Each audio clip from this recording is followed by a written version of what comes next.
juga ada sejumlah tantangan bagi kami dalam mengelola lembaga pendidikan tinggi di sini. Yang pertama itu soal kebanyakan mahasiswa kami. Kalau saya ada di Maumere, hampir selalu saya meluangkan waktu untuk bertemu Pater Otto ataupun pastor-pastor lainnya di Ledelero ini. Pater Otto, Pater Yosef, semua yang hadir di sini, saya ini sebenarnya orang Ledelero juga. Seperti yang tadi Pater Otto katakan, saya dididik oleh SPB, Pater Leo Peri, Pater Frans Mido, agak sedikit lebih muda, Pater Romualdus Pitan, Pater Oswald Bule, ya, Pater Kalis, dan lain-lain, Pater Didi, Pater Kalis Lega, ya. Jadi warna SPD-nya cukup kental. Bukan saya mencari-cari keterhubungan, tapi ya memang faktanya begitu. Perjuangan mewakili dapil NTT 2 di Timor, Sumba, Rote, dan Sabu, dan bersyukur kemarin dalam Pileg 2024 saya kembali terpilih untuk periode kedua 2024-2029. Namun jalan politik saya kemudian sedikit memutar arah. Saya ditugaskan oleh Ketua Umum PDI Perjuangan Ibu Megawati Soekarno Putri untuk dicalonkan menjadi calon gubernur Provinsi Nusa Tenggara Timur. Pater Otto, ini pilihan yang tidak mudah. Ibarat saya sudah mendapatkan buruh. Itu Pater Otto, saya tuh ibarat kayak merasa bahwa lebih baik cawan ini berlalu daripada aku. Karena berat. Tantangan NPP yang sungguh sangat tidak mudah. Maka di tengah kegalauan saya itu, pergi ke Roma dan Vatikan juga ke Lourdes untuk menarik diri untuk berdoa tanya ke Tuhan. Karena ini bukan hal yang main-main. Kalau tidak jadi ya sudah selesai. Dan periode pertama saya bisa menjalankan dengan baik. Syukur periode kedua terpilih kembali. Lalu yang ketiga itu mau tanya ke Tuhan. Ini iya atau tidak, karena saya belum ada tanda-tanda. Singkat kata, ke Roma, saya nginap 6 hari di Generala. Paus itu 1 tahun sebelumnya kasih surat, paling nggak 6 bulan, saya nggak bisa jamin. Tapi ya sudah Pak Hansi, silakanlah tulis surat. Kira-kira 10 hari sebelumnya saya tulis surat. Yang rendah hati, sederhana, bersahaja, tapi cerdas. Dan saya bertemu dengan Paus Fransiskus yang memilih nama Fransiskus karena punya perhatian dan kepedulian terhadap orang miskin. Itu yang saya tahu. Untuk bersedia dicalonkan sebagai anggota DPR, sebagai calon gubernur dari PDI Perjuangan.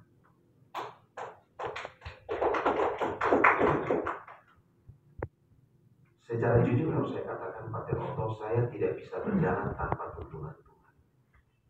Saya merasa saya lemah, ringkih, tidak mampu melihat kondisi masyarakat NTT yang seperti ini dengan problematika persoalan yang ditinggalkan oleh yang sebelum-sebelumnya tidak mudah. Tapi balik dari Eropa, saya meyakini saya berjalan dengan tuntunan Tuhan, maka saya mantap. Hari ini saya datang ke Ledelero, Pater Otto. Bagi Ledelero, bagi saya Ledelero adalah yang saya katakan tadi. Saya dididik dari institusi yang dibesarkan oleh SPD. Sebagai seorang kader PDI Perjuangan, saya maknai inilah kelompok Parahyan yang harus saya bela. Sebagai seorang Katolik, inilah spirit option for the poor yang harus saya perjuangkan. Dan saya kira SPD punya pembelaan yang kuat di sana. Hari ini, ketika orang katakan etika dasmu, saya kira SPD Lederero itu tetap mengatakan etika publik itu tidak bisa ditawar-tawar. Lederero ini sebagai universitas, sebagai kampus, Center of Excellence, tentu saya butuhkan sebagai mitra sinergi saya yang memainkan fungsi-fungsi kajian, inovasi, riset, dan menjadi rujukan atau standar dari etika publik, sehingga kemudian tata kelola pemerintahan dalam proses pembangunan, pemberdayaan rakyat dan pelayanan publik itu bisa dilakukan secara benar. Ya, jadi, tapi saya berusaha. Yang ingin saya katakan, kemarin waktu saya ikut misa di Katedral Momere, saya kaget. Oh, ternyata bacaan-bacaannya tuh temanya mengenai panggilan dan perutusan. Dan itu saya memulai safari politik saya. Apakah ini pesan bahwa ya kamu gak boleh tinggalkan Tuhan? Coba. Beta cinta NTT. Ada orang yang tanya, Panji, ini mau jadi gubernur baru cinta NTT? Sebelumnya tidak cinta? Tidak. Saya menyebut beta cinta NTT sekedar penegasan. Saya ingin katakan mengurus NTT ini harus pakai hati, harus pakai cinta. Kalau cinta berarti dengan totalitas, keikhlasan mengabdi, ketulusan melayani, dan tanpa pamrih dan tidak boleh ambil untung untuk kekayaan diri. Pater Otto juga sudah selesai dengan diri. Pater Yosef juga sudah selesai dengan diri. Saya pun sebagai politisi juga, kalau mau mendapat tanggung jawab yang lebih besar, harus sudah selesai dengan dirinya. Tahu, bersinar, terang, bercahaya. Kalau istilah spiritual sih, bawa garam dan terang. Kalau istilah anak sekarang, menyala kakak. Mungkin membuat NTT lebih baik, lebih bagus. Ini yang menggerakkan saya, yang kemudian membuat saya yakin, saya taruhlah jabatan saya di depan. Saya mundur dari DPR RI. Pernah menjadi presenter televisi, pernah menjadi pengamat politik, pernah menjadi orang di belakang sejumlah gubernur di Republik ini, salah satunya Basuki Cahayapurnama. Dan kemudian menjadi anggota DPR RI di satu periode. Apakah saya dengan tega dikorbankan oleh partai saya PDI Perjuangan? Saya kira tidak.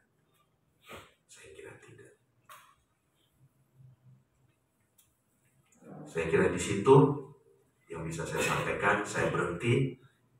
Mohon maaf kalau ada hal-hal yang kurang pas, tetapi saya senang bisa ketemu dengan komunitas keluarga besar di Lederero ini. Terima kasih.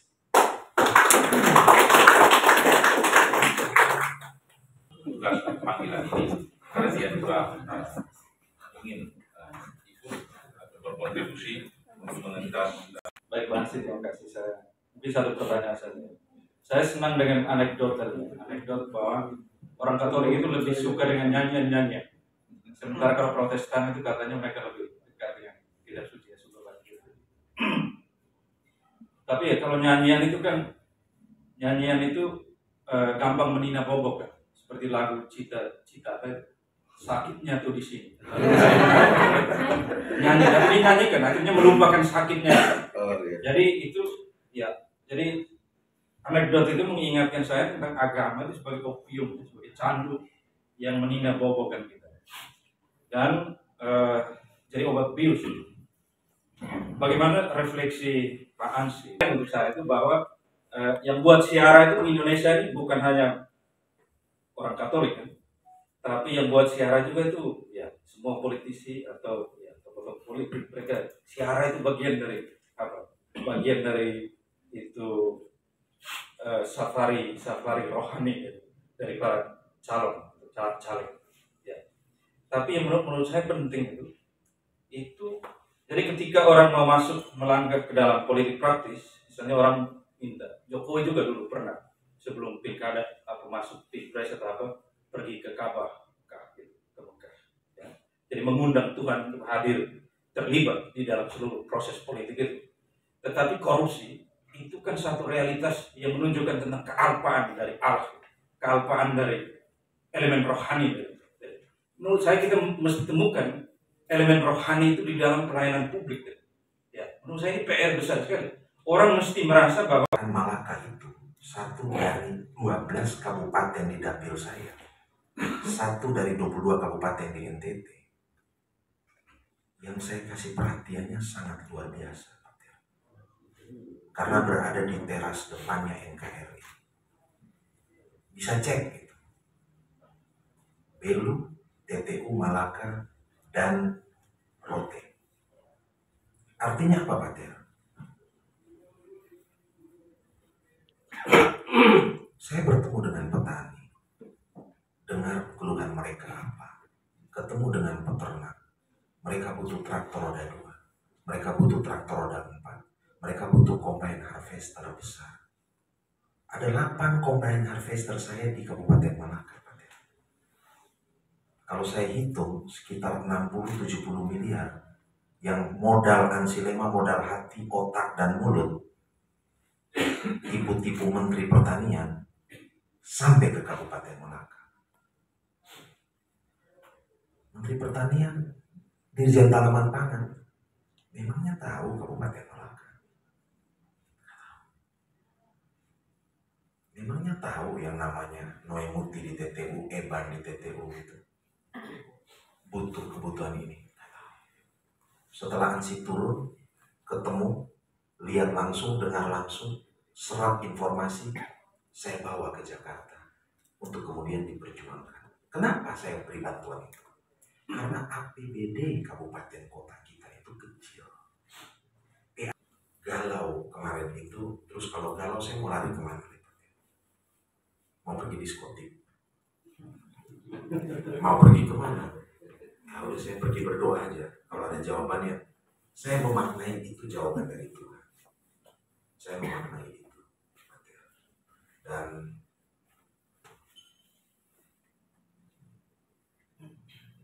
bagaimana caranya misalnya di satu sisi pergi safar, pergi siarah, di sisi lain korupsi masih banyak.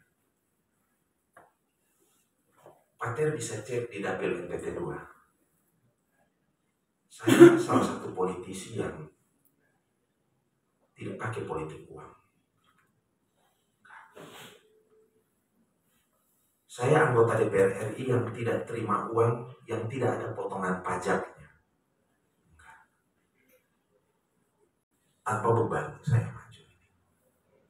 Orang lain untuk jadi DPR RI habisnya 20 miliar, 30 miliar, 40 miliar. Saya kerja 4 bulan, 750 juta. Dari duit tabungan saya. Kenapa? Karena saya bicara nilai, bukan bicara angka. Politik saya politik nilai, bukan politik sekedar politik angka. Dan saya punya keyakinan politik nilai itu bisa bertransformasi menjadi politik angka, elektabilitas. Ini bagian dari eksperimen politik pribadi saya. Dengan uang yang sangat kecil dan terbatas, Ansilema bisa jadi DPR. Orang di Senayan tuh tahu Ansilema itu nggak pakai uang dalam berpolitik. Tapi di balik itu saya yakin Tuhan tolong saya, Pak. Ya saya yakin aja Tuhan tolong saya. Apalagi 2024 kemarin, Pak. Kontestasinya begitu ketat. Orang semua main duit, pakai intimidasi. Partai saya adalah PDI Perjuangan, partai mengerti lah. saya masih jadi. Tentu saya berdoa seolah-olah diri saya tidak mampu, tapi saya bekerja betul-betul total seolah-olah Tuhan tidak ada. Kan begitu dasar pikirannya. Itu saya jalankan betul, Pak. Saya jalankan betul. Kira-kira begitu, Pak. Saya tidak tahu apakah saya sudah menjawab atau tidak, tapi kira-kira itulah referensi saya.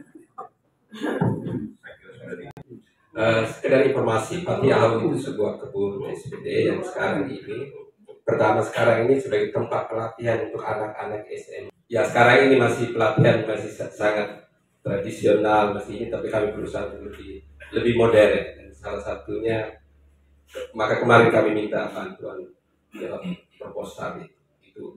Dan yang kedua, Pati Ahau itu ke depan kami mau menjadikan tempat itu sebagai tempat pemberdayaan para petani di sekitar area itu. Jadi sekali lagi terima kasih untuk memfasilitasi bantuan sebuah traktor itu lewat ini Pak Rekan. Lalu yang kedua ini dalam kaitan dengan pertanian ini, saya berpulang libur kemarin 1-2 hari di kampung. Ada 2 hal yang saya amati di sana. Di kampung wilayah kami sekarang itu kelompok tani itu sudah punya daya tawar yang tinggi dalam arti ini. Ini tempat setempat itu datang dan adakan lelang. Jadi dilelang, penawar yang menawarkan beli hasilnya lebih tinggi, dia itu yang akan menang. Dan dia itu yang akan kumpul dari kelompok ke kelompok untuk beli ambil hasil petani. Selamat Pak Ansi, kalau tadi cari Pater Kanis nggak ada, cuma ada Kanis di sini. Kebetulan kami nama sama nih. Ya, pertanyaan saya 2 hal yang konkret saja terkait kalau Bapak menang, begitu ya. Perubahan sosial politik apa yang akan Bapak dorong untuk wilayah NTT? Karena NTT ini nomor 3 termiskin dari 10 wilayah yang ada di Indonesia. Itu yang pertama. Lalu bidang apa yang akan menjadi fokus Bapak untuk betul-betul seperti slogan tadi bahwa NTT bisa menyala atau shining itu. Karena saya pikir dalam waktu 5 tahun kan kita tidak mungkin menyelesaikan semua persoalan, tapi setidaknya fokus apa yang mau dikembangkan untuk NTT betul-betul bisa setara seperti wilayah Indonesia yang lain. Terima kasih banyak. Oke, sekiranya jelas ya. Ya, moderator pokok. Dan punya masa juga. Silakan. Pak Rubet, silakan. Pak Ansi, saya itu mengerti bahwa kau masuk di sini dari lingkungan agama, kau ngomong seperti tadi. Tadi itu bagus, ketika itu bukan buruk, itu bagus. Tapi gini, ini kita urusan dengan NTT yang rusak dari dulu sampai sekarang. Pak Ansi sama sekali tidak meyakinkan kami bahwa Pak Ansi bisa bersesuatu. Itu problem untuk saya, untuk memilih. Kalau kita lihat konsentrasi di NTT ini, hampir pasti kalau tidak ada halangan luar biasa Pak Ansi terpilih. Tapi kalau terpilih berlalu sama dengan gubernur-gubernur yang sudah lalu, untuk apa jadi gubernur? Ya saya mau dengar itu bukan soal siapa, kena Anies Baswedan juga pergi ke Mekah. Ganjar Pranowo juga pergi gitu lah. Bagus bagi orang Katolik, saya senang dengar, tapi bukan itu pokok menurut saya. Ya saya mau tahu itu bagaimana Pak Ansi punya pemahaman tentang problem di NTT. Bagaimana merumuskan problem di NTT itu apa? Sehingga sampai sekarang tetap seperti ini. Tadi sudah sebut sedikit tentang kemiskinan, itu salah satu. Dan Ibu tadi juga sudah beritahu ini nomor 3 dari belakang kita ini tidak pernah berubah. Dan 3 dari belakang soal kemiskinan di NTT ini. Satu gubernur datang dengan janji yang sama seperti Pak Ansi tadi. Ada yang bilang mereka kerjasama itu semua dengan suara hati, dengan Tuhan Allah dan lain sebagainya. Tidak ada cerita itu. Omong kosong semua. Jangan bilang kerja dengan hati. Itu kerja itu harus ada perencanaan yang jelas. Dan kami mau tahu itu kalau orang harus ada nafsu untuk jadi gubernur. Ya kalau Pak Ansi tidak ada nafsu untuk jadi gubernur, untuk apa kita pilih? pertama itu harus betul orang yang betul mau jadi gubernur. Ya harus ada nafsu sedikit gitu. Nah, jangan bilang, saya ini sebenarnya tidak mau, tapi begini. Kalau gitu lebih baik bisa sejarah gitu lah. Ya. Jadi harus ada niat yang kuat untuk jadi komitmen. Dan apa pemahaman tentang program DRT dan nanti kamu punya peta jalan itu seperti apa? Itu yang perlu ditawarkan, perlu kami dengar, perlu kita debatkan. Diubah ya menjadi sebuah kebijakan publik untuk menyelesaikan persoalan DNTT. Jadi kami mau dengar itu, dan saya kira karena itu pasti datang ke sini kan. Kalau siaran tadi kan pasti mau satana. Tidak ada lagi, tidak diberlakukan sekarang. Saya tidak tahu betul atau tidak. Lalu kalau operasi berarti kisarannya 10 sampai 15 juta. Ini sangat memprihatinkan dan memberatkan bagi masyarakat yang sangat tidak mampu. Ini bagaimana nanti ke depan Bapak sebagai gubernur punya hati terhadap orang Wong Cilik ini. Nah, ini yang keluh kesah yang saya ada. Yang kedua itu tentang tanah-tanah yang HGL yang belum dimanfaatkan oleh masyarakat. Yang dulu katanya untuk translok ataukah untuk ke bangunan-bangunan pemerintah yang tidak dimanfaatkan puluhan tahun. Dan itu terjadi. Dan itu kami sudah omong di DPR beberapa kali. Bupati tidak realisasi. Itu wilayah mulai dari Kolisia, Baturia, Nangarasong, seluruhnya itu tanah translok. Itu kan dari Pak Jokowi bahwa tanah-tanah pembiaran begitu yang sudah sekian lama tidak dimanfaatkan oleh pemerintah ya dikembalikan kepada masyarakat untuk dimanfaatkan hak mereka itu. Ini yang sampai sekarang ini menjadi catatan dan saya senang Pak Ansy datang untuk bisa mungkin omong di orang dari pertanahan pusat untuk bisa bagaimana telusur. Kami buat surat dan juga pertemuan beberapa kali di kantor DPR dan juga Bupati. Itu dan saya ingat beberapa kali Pak Jokowi tekankan bahwa tanah-tanah yang sudah dibiarkan sekian lama harus dimanfaatkan. Tidak bisa hutan dulu. Kita lihat di sana kan padang gersang, karena tidak dimanfaatkan. Pemerintah masih mengklaim milik mereka, lalu mereka tidak gunakan. Masyarakat mau ambil, mereka masih mungkin harus butuh uang. Dan ini yang bicara kami yang bisa omong, kesian yang lain yang tidak bisa ratusan hektar Pak di wilayah sana. Jadi saya saat ini sama wakil mereka, masyarakat Polisi Nangarasong. Lalu tadi Pak Oto sudah yang ketiga, saya tiga saja. Jadi yang ketiga itu Pak Oto sudah singgung tentang waduk tadi. Itu memang saya mau tanya tadi. Bagaimana program Pak Jokowi bangun beberapa waduk besar di NTT ini. Tapi masyarakat di sekitar sana sudah mulai mengeluh bahwa kami belum dapatkan manfaat dari pembangunan waduk, apalagi diresmikan sendiri oleh Pak Jokowi. Itu bagaimana trik Bapak untuk ke depan untuk bisa mengairi. Ini sejalan kembali mulai dari Ili, Ohe, Batu Pelapis sampai Bola, kering kerontang dan orang pakai dengan air hujan untuk minum. Ini kalau kesal mereka. Coba waduk itu sudah mulai bisa disalurkan, mungkin masalah mereka bisa diatasi. Ini keluhan orang kecil. Terima kasih. Selamat siang. Tidak punya bupati sebenarnya. Jadi kita tidak tahu mau sampaikan kepada siapa. Jadi muncul Pak Ansy datang dan bisa disampaikan hal itu. Oke, Pater Publius. Baik, terima kasih. Pertanyaan saya hampir senada dengan apa yang sudah diangkat oleh Pater Hubert dengan Ibu Kanis. Kami senang, kami bersyukur kalau saya ke kampung, para petani, kelompok-kelompok di daerah-daerah terpencil itu kalau disebutkan nama Pak Ansy tidak asing ya. Itu mereka tahu kalau traktor ini mereka bilang dari mana, mereka sebut nama Pak Ansy. Peluang untuk menang atau untuk itu saya tidak ragu kalau memilih pasangan yang benar. Ini saya dengar bilang Ibu Mary Kolimon atau siapa di sana juga disebut-sebut misalnya. Kami juga berterima kasih untuk, saya dengar juga di Pati Ahu itu untuk ikan air tawar yang ada itu juga berkat bantuan juga dari Pak Ansy ya, difasilitasi oleh Pak Regen mereka itu. Jadi terima kasih untuk itu dan kami tetap menantikan itu terakhir.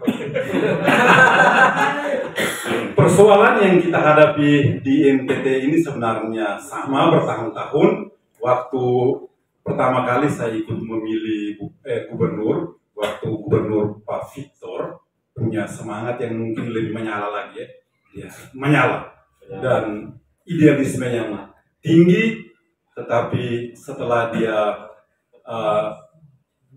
masa jabatannya berakhir, persoalannya mungkin bertambah, tidak berkurang sedikit pun. Persoalan yang kita hadapi di NTT itu, yang pertama itu mentalitasnya, ini mulai dari pejabat, birokrasi itu berbelit-belit, dan bahkan pejabat itu mulai dari DPR atau siapa saja bisa saja menjual masyarakat miskin kita untuk dapat proyek yang pada akhirnya lebih menguntungkan mereka daripada masyarakatnya. Buat pinjaman sekian-sekian, tawar program ini, tetapi hasilnya nol, bebannya untuk masyarakat yang bayar pajak. Menyikapi hal-hal seperti ini, harapan kami itu program-program itu lebih pada itu, melihat masalah kuncinya, faktor penyebab kuncinya, baru bisa tawarkan itu. Tentu dengan hati itu penting. Ya, kalau tidak ada hati untuk NTT, hanya dengan kuasa atau otot saja itu tidak bisa. Baik, terima kasih. Oke, baik Pak. Waduk Napung Gede, kemudian masalah lahan yang tidak digunakan, kemudian masalah korupsi, ya, jadi itu sejumlah soal yang sudah diangkat, tapi bagaimana Pak Ansi sendiri melihat masalah NTT dan kebijakan? Kira model-model seperti ini memang harus didorong. Berbasis komunitas ini harus kuat, sehingga kemudian mereka itu tidak digilas oleh para tengkulak pada konteks ini, sehingga kemudian menjadi terkapar dan tidak berdaya. Yang terjadi selama ini adalah seperti itu, Pak. Tinggal hal ini bagaimana diduplikasi di banyak tempat, dan kemudian negara juga bisa menerapkan hal yang seperti itu. Nanti saya akan jawab secara umum.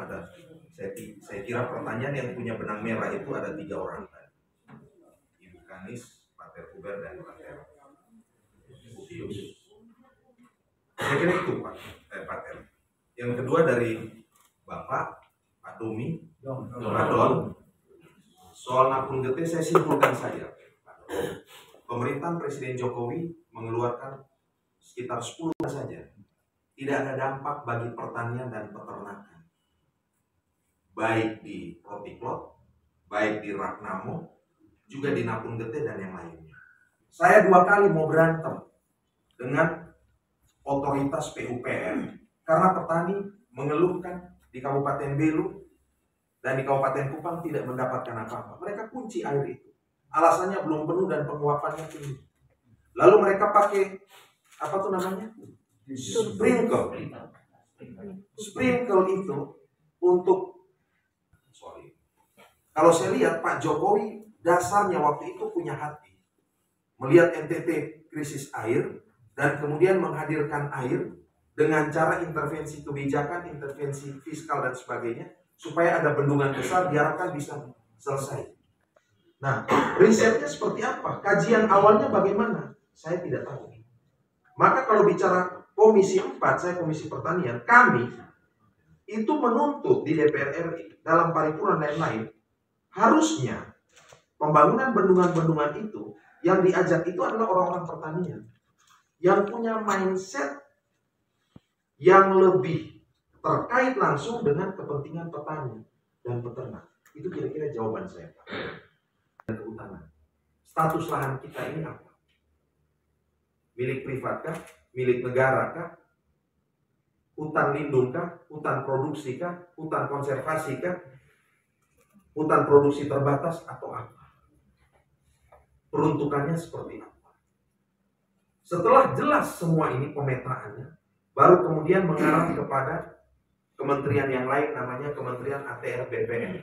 Menterinya Agus Harimurti Yudhoyono. Karena ini rumah bumi kita. Mau rakyat sekalipun nakal juga, Pak. Saya tidak ngomong bahwa bapak mereka salah. Tapi dalam banyak kasus saya tahu rakyat itu suka serobot hutan. Dalam banyak kasus. Korporasi juga jahat, rakyat juga jahat. Kita hidup di republik ini, aturannya jelas, konstitusi dan undang-undang. Saya setuju Pak Huber. Kalau di gereja, di Santa Ana yang berdaulat kitab suci. Yes. Tetapi Ansilema hidup juga bukan saja dari buku, tapi dari kitab suci. Dan dari nilai-nilai kekatolikan. Jadi bodoh amat lah orang bilang Ansilema bicara privat. Memang kenyataannya begitu. Dan saya di DPR RI, saya bicara soal Laudato Si, saya pidato soal pertobatan ekologi, soal babi. Menurut saya itu tarikan spirit Katolik yang sangat kuat. Yes, tarikan spirit Katolik yang sangat kuat. Dan ada warna SPD di situ. Jangan anggap remeh soal itu. Dan lain-lain. Saya masuk lewat pintu ini juga saling melengkapi. Kira-kira seperti itu. Nanti saya akan jawab yang Pak tanya. Apa betul KIS itu sudah tidak ada? Pengalaman saya, Pak, saya turun ke masyarakat, mereka kesulitan mau operasi. Ada obat yang sudah tidak di-cover oleh negara. Mereka datang. Yang saya lakukan adalah saya telepon ketua komisi terkait dengan kesehatan. Saya sampaikan, saya sampai Jakarta, saya bawa tuh barang-barang itu ke teman-teman fraksi PDI Perjuangan, dan mereka berjuang di Komisi 9, dan banyak yang dibantu.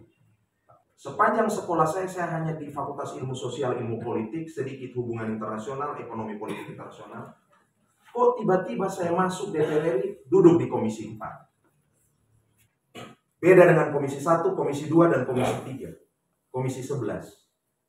Saya tadinya sudah mau masuk Komisi 1, sudah mau masuk Komisi 2, saya putar arah masuk Komisi 4. Kenapa? Karena saya paham data NTT. Saya mengerti identifikasi masalah di NTT. Komisi 4 adalah komisi yang sangat NTT. Kemiskinan NTT saya simpulkan kemiskinan petani, peternak, dan nelayan. Pola pikir saya sederhana.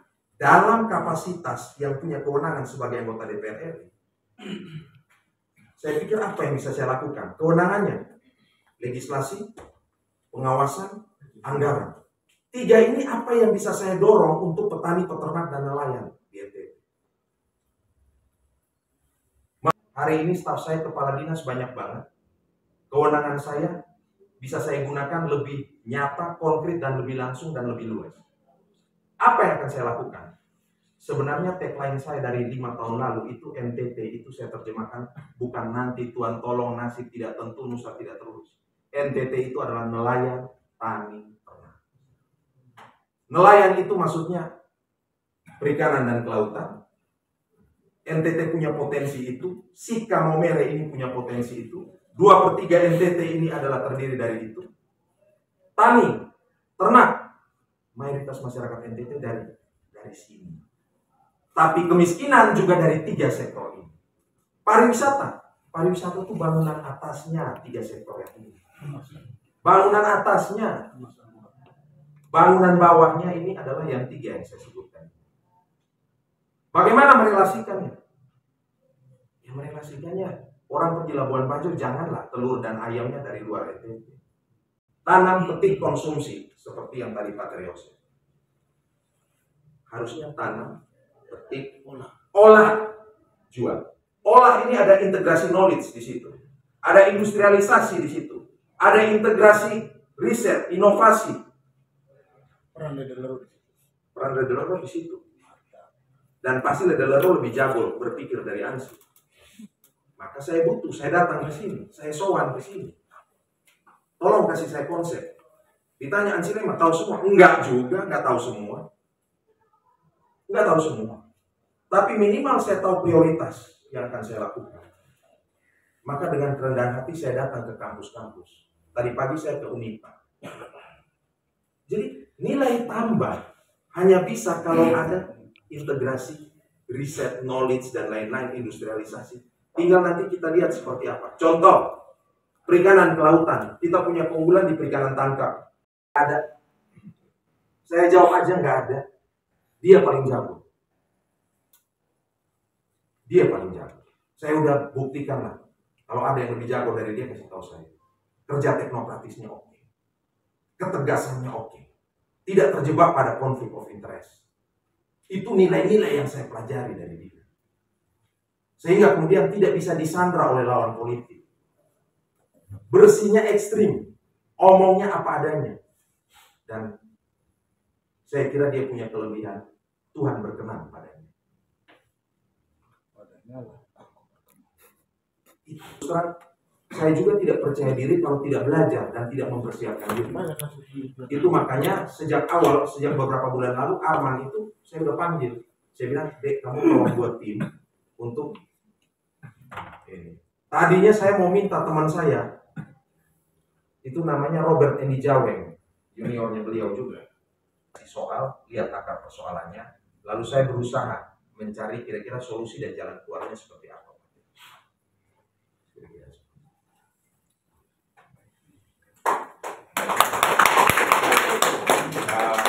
Itu pertanian dan peternakan. Saya sangat menduga, kalau harus dilihat dulu informasi dari tim ahlinya Pak Silema itu, karena pertanian dan peternakan itu untuk LT itu sudah tidak mungkin untuk sementara waktu, kecuali intensifikasi luar biasa. Lebih bagus itu hanya di kelautan, karena laut tidak ada orang yang mengklaim memiliki. Tetapi kalau pertanian dan peternakan, dua-duanya kebutuhan lahan. Dan lahan kita tidak punya, karena rata-rata kepemilikan lahan itu di bawah 0,5 hektar. Jadi kita mau lihat, jadi jangan hanya omong bagusnya gitu. Jadi kita harus juga kenyataannya seperti apa di lapangan gitu. Jadi saya mau tahu rata dengan tim ahlinya itu seperti apa. Karena saya hampir pastikan ini agak sulit. Walaupun mayoritas kita adalah petani dan peternak, tapi ini kita harus alihkan gitu ke urusan kelautan. Dan kelautan itu sangat lemah dari kecuali pendatang dari luar. Jadi itu yang saya mau tahu sebenarnya gitu. Jadi tadi itu sangat general, bagus, ya, tetapi semua bisa ngomong begitu kan gitu. Enggak juga Pak. Dan pendidikan. Ya, pendidikan. Dan kami mau pergi sumbang untuk PTRI. Kata kami punya kepalanya kami kurang uang, jadi tolong kau beritahu sih kami kurang uang. Kalau tidak saya tahan kau menjelaskan. Yang kedua, tidak pandang saya omongan Anda. Kami pemilih di desa Temuk 1.300. Mana kau punya apa? Oke. 1.000 untuk kau. Saya janji.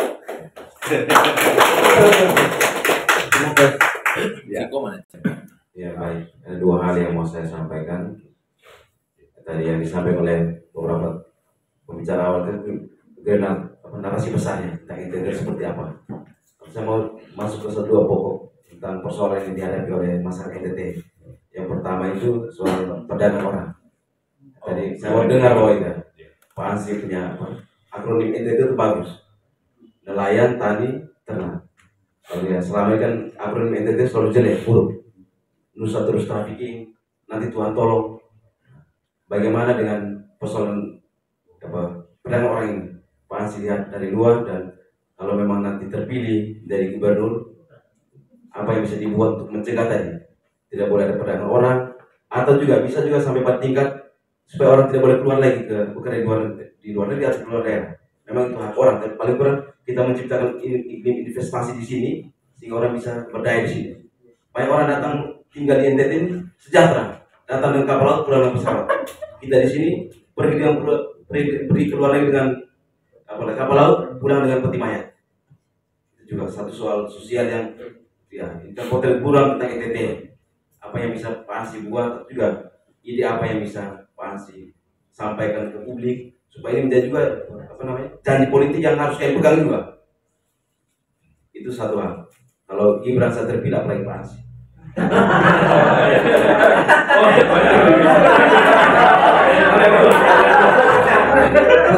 Oke, satu lagi ya. Lalu yang kedua tadi ya, Pak Ansi tadi dalam retret tadi ketemu dua tokoh yang inspiratif ya. Paul Budi dengan Paul Francis, dan Paul Francis sangat kuat dengan Laudato Si-nya. Tadi sudah disampaikan oleh Pak Ansi.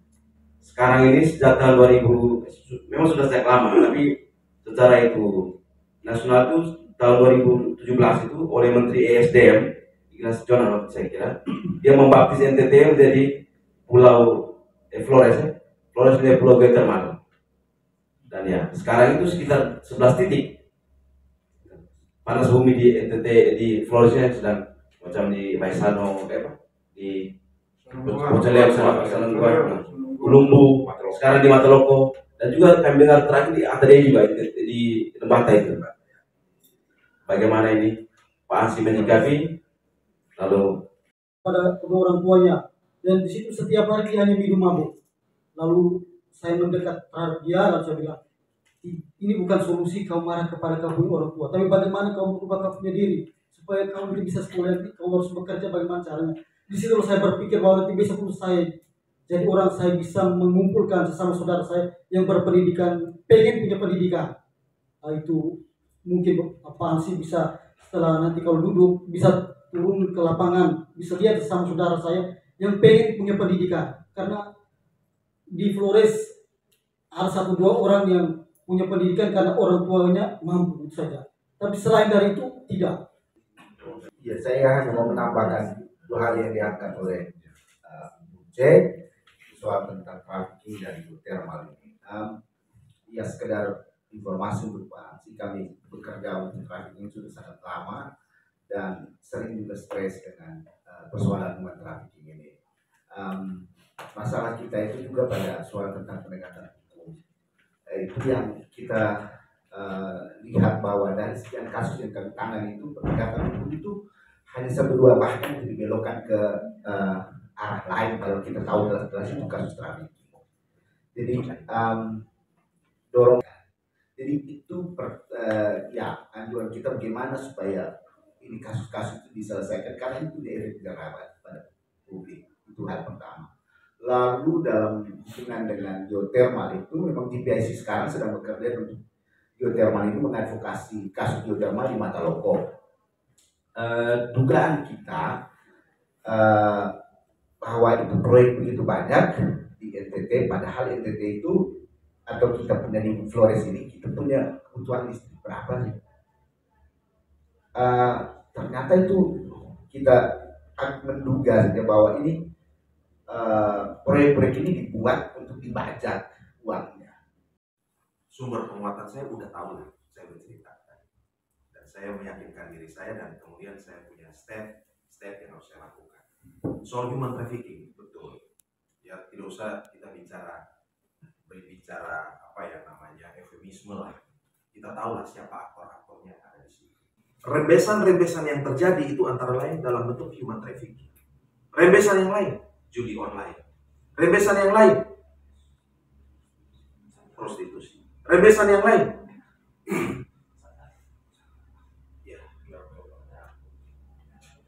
itu problem yang paling besar di sini. Maka penyelesaiannya ya tentu tetap pemerintah daerah, tentu tetap juga yang namanya kita bersuara dan segala macam. Tetapi hari-hari ini memang penyelesaiannya harus dari atas. Dalam konteks ini, ya kalau orang human trafficking kan pasti persoalannya kan persoalan kemiskinan. Persoalan uang ini untuk melaut dan untuk ditinggal di rumahnya. Karena dia pergi 1 minggu, 2 minggu atau 10 hari. Sudah dibuat mekanisme kerja. Hilang juga uang pengusaha ini. Hilang juga, dan itu ratusan juta. Ini juga mentalitas rakyat kita, nelayan yang mau kita bantu. Berarti kita perlu formula yang lain. Kira-kira begitulah. Kalau saya tahu semua, saya nggak butuh Arman itu. Tapi saya punya hati untuk NTT ini. Saya punya keterbatasan nalar, yes. Tapi saya juga pembelajar yang cepat. Itu jaminan saya. Saya ngomong apa adanya. Saya tahu kira-kira di mana yang menjadi prioritas yang akan saya lakukan. Betul nggak? Masyarakat terbantu atau tidak? Dan orang pilih dia. Ya, dan orang pilih dia. Sekolah sekian juta kalau tidak salah untuk perguruan tinggi. Ya, inilah kerja politik. Kalau PDI utus saya, jangan lupa saya sendiri. Saya punya keterbatasan. Kalian bantu saya dong. Saya kasih tunjuk contoh. Kemarin kita kemana tuh? Cis. Yang kemudian ada 1 orang bisik. Pak Ansi tolong dulu. Ini anak saya tidak bisa. Butuh dana pendidikan dan beasiswa. Di rumah. Ya, di rumah. Di sentro. Lalu langsung saya beresin. Yang bisa saya beresin, saya beresin. Yang belum bisa butuh proses, tentu lain lagi. Menteri Sosial Ibu Risma tadi malam telepon saya, tolong identifikasi persoalan butuh apa, Pak. Artinya bukan cuma untuk pemenangan ini, tapi untuk ke depan dan seterusnya. Kalau tanya Ansilema, nggak mampu. Saya kerja sendiri, nggak mampu. Maka saya butuh banyak